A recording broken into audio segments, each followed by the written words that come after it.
Pada video kali ini saya akan menjelaskan materi yang berikutnya, yaitu tentang partisipasi masyarakat dan pemerintahan yang partisipatif.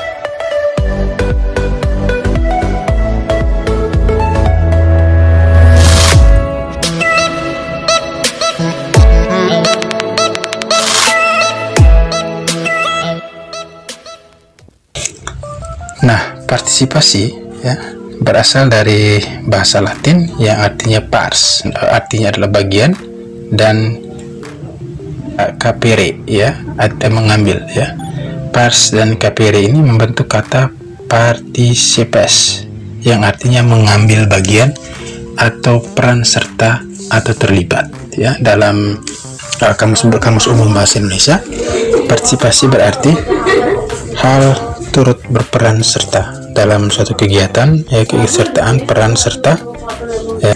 Secara umum definisi partisipasi berarti peran serta seorang atau sekelompok masyarakat dalam proses pembangunan, baik dalam bentuk pernyataan maupun dalam bentuk kegiatan, dengan memberikan masukan berupa pikiran, tenaga, waktu, keahlian, modal, dan materi, serta ikut memanfaatkan dan menikmati hasil-hasil pembangunan. Nah, itu definisi partisipasi. Selanjutnya kita lihat bagaimana perkembangan istilah partisipasi. Secara tradisional, partisipasi dilihat sebagai proses administrasi dan politis. Di sini ada beberapa pendapat menurut Nelson dan Brian dan White melihat bahwa partisipasi politik dan administrasi itu, yang pertama, sebagai partisipasi horizontal, perilaku yang bersifat partisipan atau politis, seperti pemungutan suara, kampanye, kegiatan kelompok kepentingan, dan lobby. Nah, itu menurut mereka adalah partisipasi horizontal. Dan yang kedua ada partisipasi vertikal, yaitu partisipasi yang mencakup segala kesempatan kegiatan ketika semua anggota masyarakat mengembangkan hubungan tertentu dengan kelompok elit dan pejabat, dan hubungan tersebut bermanfaat bagi kedua belah pihak, misalnya jaringan patron klien dan dalam mekanisme politik. Nah, itu partisipasi vertikal. Nah, selanjutnya perkembangan partisipasi tahun 1950-an partisipasi dikaitkan dengan bagaimana mengontrol besar dan jenis partisipasi, umpamanya militer.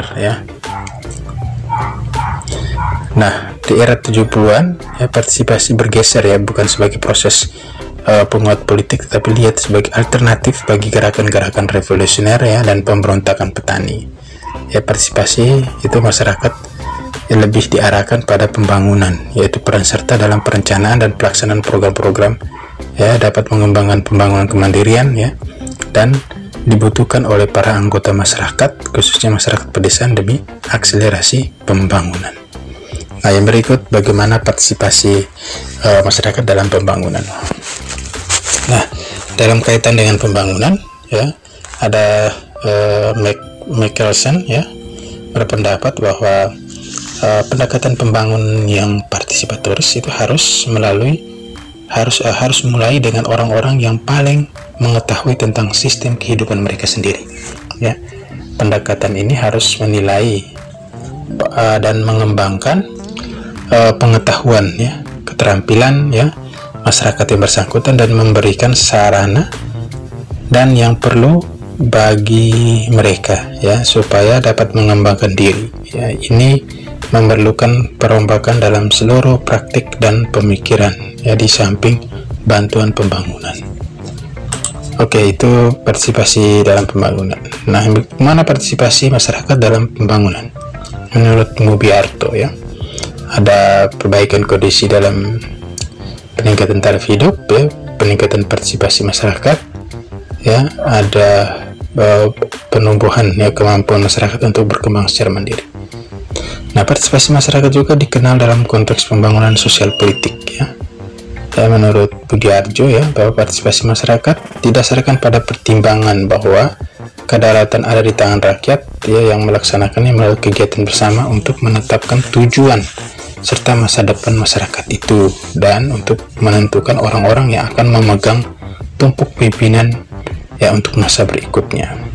Partisipasi pembangunan politik harus mengarah pada proses demokratisasi, ya. Maka konsepsi partisipasi dalam demokrasi dijelaskan oleh Michels, ya, bahwa memberikan pada setiap warga negara, ya, kemungkinan untuk memiliki, untuk menaiki jenjang skala sosial, dan dengan demikian menurut hukum membuka jalan bagi hak-hak masyarakat untuk meniadakan semua hak istimewa yang dibawa sejak lahir, serta menginginkan agar perjuangan demi keunggulan dan dalam masyarakat ditentukan semata-mata oleh kemampuan seseorang, atau dengan kata lain, prinsip partisipasi bertujuan untuk menjamin pengaruh dan partisipasi yang sama dalam menganut kepentingan bagi semua warga negara atau bagi semuanya. Nah, partisipasi dalam proses dan implementasi, ya, itu ada proses menurut Stephen yang membedakan tahap partisipasi. Yang pertama, partisipasi pada tahap perencanaan, partisipasi dalam tahap pelaksanaan, partisipasi dalam tahap pemanfaatan, partisipasi pada tahap penilaian, ya, hasil atau evaluasi pembangunan. Nah, itu partisipasi, ya, ada beberapa tahapan, ya, ada perencanaan, pelaksanaan, pemanfaatan, dan penilaian atau evaluasi. Nah, itu melibatkan, ya, ada keikutsertaan masyarakat, ya, dalam proses-proses pembangunan.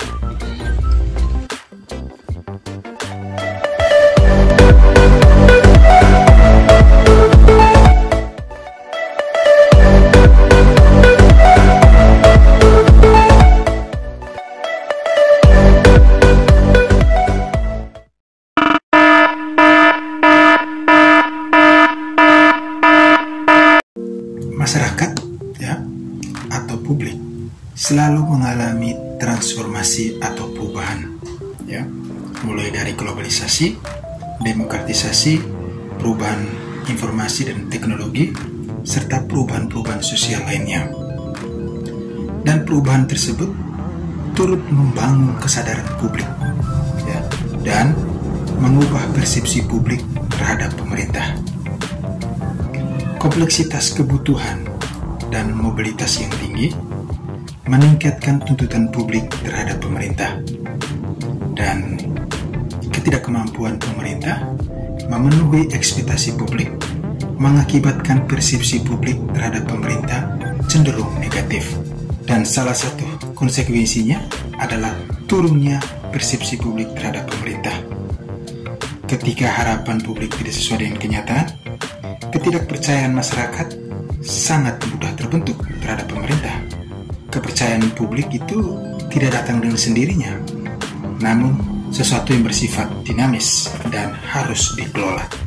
Lantas, pertanyaannya adalah, bagaimanakah mengelola kepercayaan publik? Salah satu strategi pemulihan kepercayaan publik adalah dengan prinsip tata kelola pemerintahan yang partisipatif. Artinya bahwa dengan melibatkan publik atau masyarakat dalam setiap proses pembangunan, mulai dari perencanaan sampai dengan evaluasi.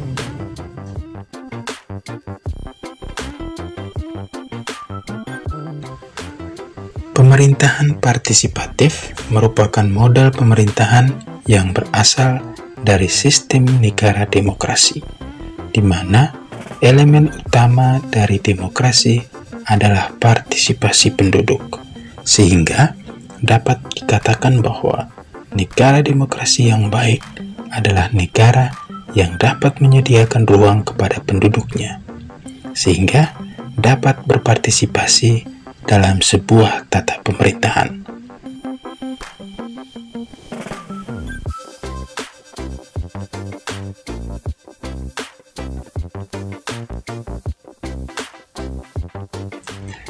Pemerintahan partisipatif pada dasarnya adalah tentang transformasi kekuasaan. Pemerintah membuka proses pengambilan keputusan yang secara konvensional didominasi oleh struktur hierarki dan bersifat top-down atau sentralistik bersifat bottom up dengan melibatkan aktor-aktor sosial baru.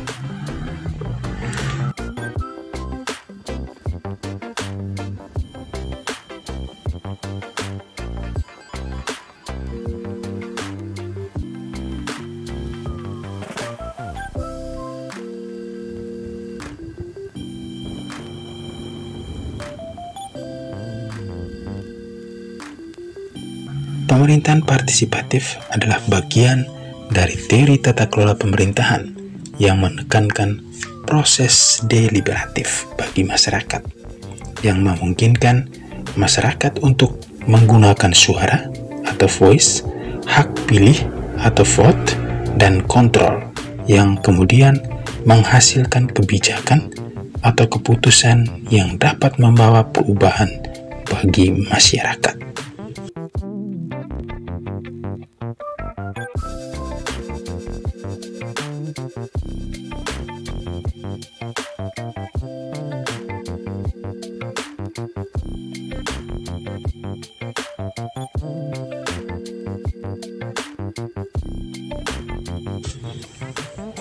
Ada beberapa karakteristik pemerintahan yang partisipatif.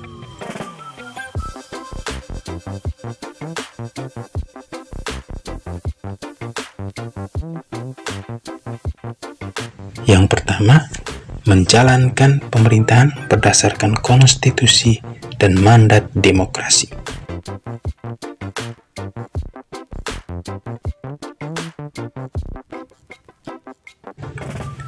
Kedua, pemerintahan yang memiliki fokus dalam memberikan arah dan mengundang warganya untuk berpartisipasi.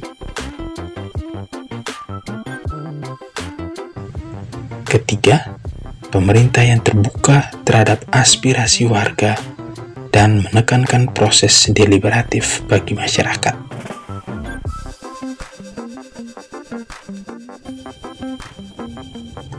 Keempat, dalam menentukan visi dan pengembangannya dilakukan dengan adanya konsensus bersama.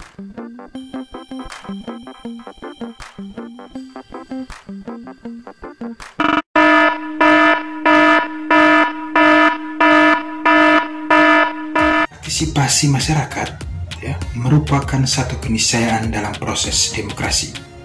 Partisipasi dapat tercipta dari kepercayaan publik, dan partisipasi juga berperan sebagai pilar kepercayaan publik. Kepercayaan publik merupakan variabel penting dalam mewujudkan tata kelola pemerintahan yang baik dan menjadi legitimasi publik yang digunakan sebagai dukungan politik dan dukungan sosial dalam aktivitas pemerintahan. Pemerintahan yang partisipatif lebih mengedepankan partisipasi dan transparansi dalam meningkatkan kepercayaan publik, dan keterlibatan masyarakat dalam pemerintahan memiliki arti penting dalam membangun kepercayaan publik